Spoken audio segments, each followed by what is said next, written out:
Picture this. It's dawn on April 18th, 1943. Henderson Field, Guadalcanal.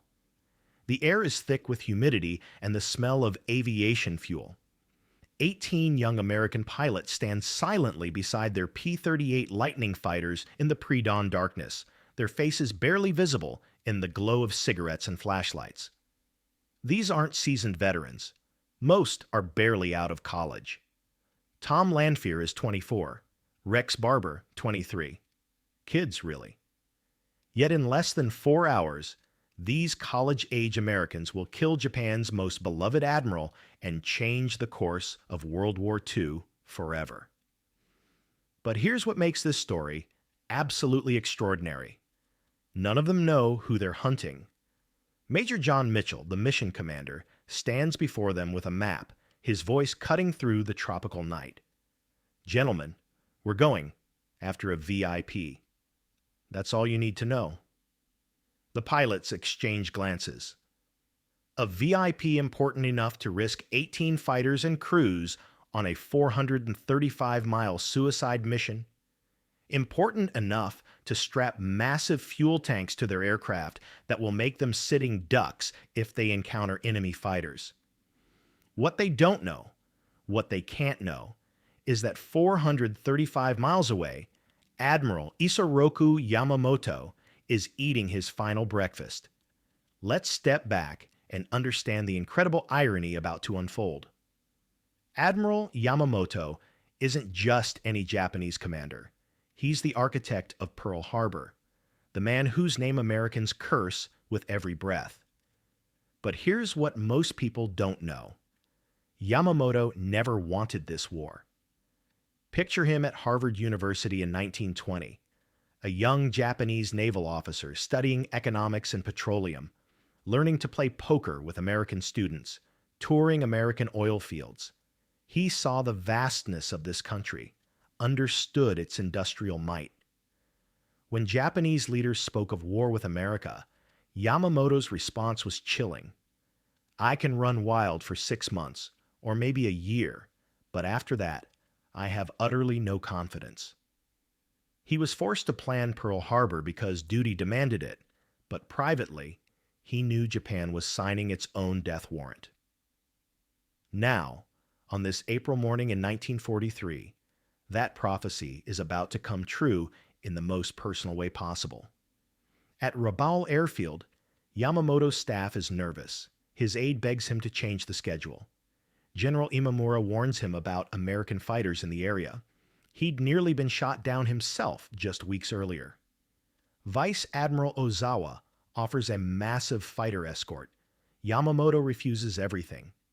Why? Because showing fear would crush the morale of his men.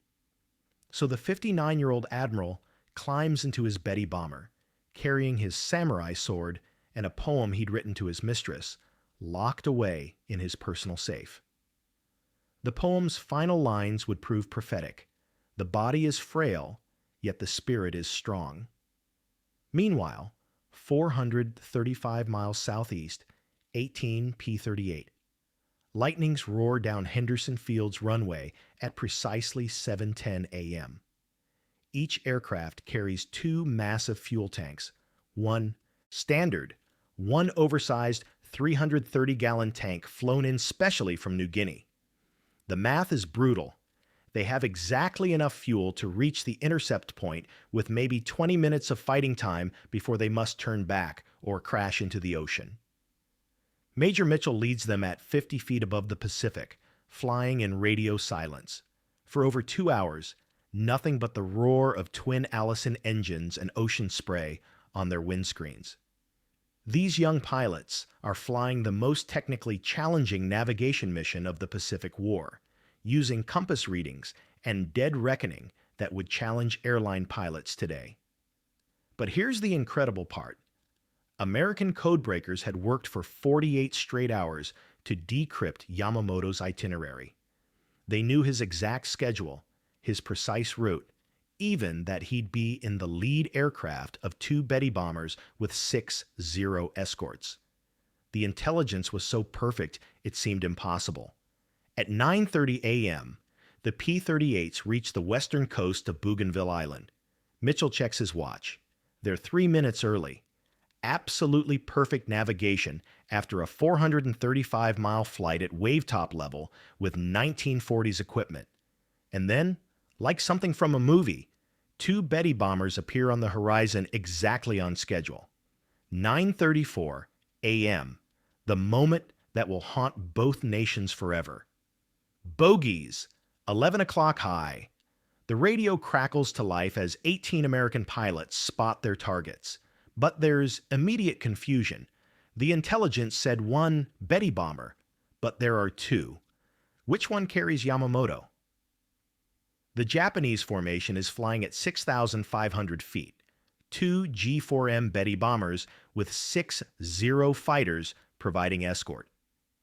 Admiral Yamamoto sits in the lead aircraft, completely unaware that his exact location has been betrayed by his own communications.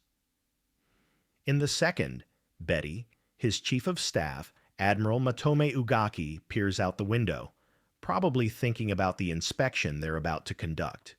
Neither man knows they have 20 minutes to live. The Americans drop their external fuel tanks and climb. But disaster strikes immediately. One of the killer flight P-38s can't release its tank.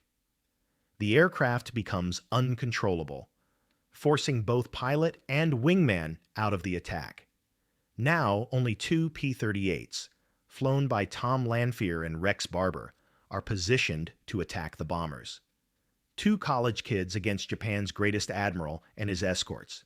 The Zero fighters dive to intercept, but it's too late.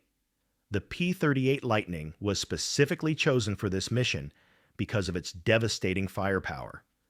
4.50 caliber machine guns and a 20mm cannon. When those weapons hit the lightly built Betty bombers, the result is catastrophic. Rex Barber's P-38 shudders as Japanese bullets tear through it. 104 holes will later be counted in his aircraft. But his cannon is firing, sending 20mm shells into the lead Betty's fuselage.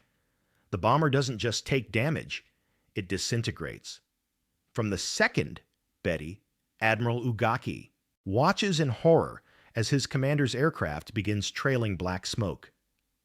In his diary, he would later write, "I just said to myself, my God, I could think of nothing else.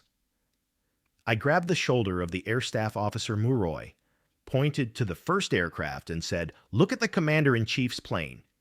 This became my parting with him forever. The entire engagement lasts 20 minutes, but Yamamoto's Betty bomber spirals into the jungle canopy within seconds of being hit. The second Betty, carrying Ugaki, crashes into the ocean at full speed. Ugaki somehow survives, floating in the Pacific and watching black smoke rise from where his commander and closest friend has just died. Meanwhile, the young American pilots have no idea what they've just accomplished. They're racing back to Guadalcanal, burning fuel at an alarming rate, probably thinking they've shot down just another Japanese transport. Tom Lanphier and Rex Barber are already arguing over who fired the fatal shots, a dispute that will consume both men for the rest of their lives. The next morning, Japanese search teams hack through the dense Bougainville jungle, following the smoke trail from Yamamoto's crashed bomber. What they find will haunt Japan forever. Admiral Yamamoto's body has been thrown from the aircraft, but he's still strapped to his seat. In his right hand, he clutches his samurai sword. An autopsy reveals 2 bullet wounds, one in his jaw, another in his shoulder. He was killed instantly, before the plane even crashed. The medical report describes his body as being found in a state of great dignity. Imagine the shock rippling through the Japanese recovery team. This isn't just any casualty. This is their greatest naval hero, the man who delivered their most stunning victory at Pearl Harbor, the man the entire nation saw as invincible. But the Americans had reached him. In the middle of the Pacific, 435 miles from their base, flying at impossible odds, they had found and killed Japan's most protected leader. The psychological impact is immediate and devastating. Japan conceals Yamamoto's death for an entire month, desperately trying to process what this means. When they finally announce it on May 21st, the nation goes into mourning unlike anything since the emperor's father had died. Here's what makes this story so tragically human. Everyone involved was changed forever by those 20 minutes. Tom Lanphier spent the rest of his life claiming credit for killing Yamamoto. He gave interviews, wrote articles, became famous as the man who shot down Yamamoto.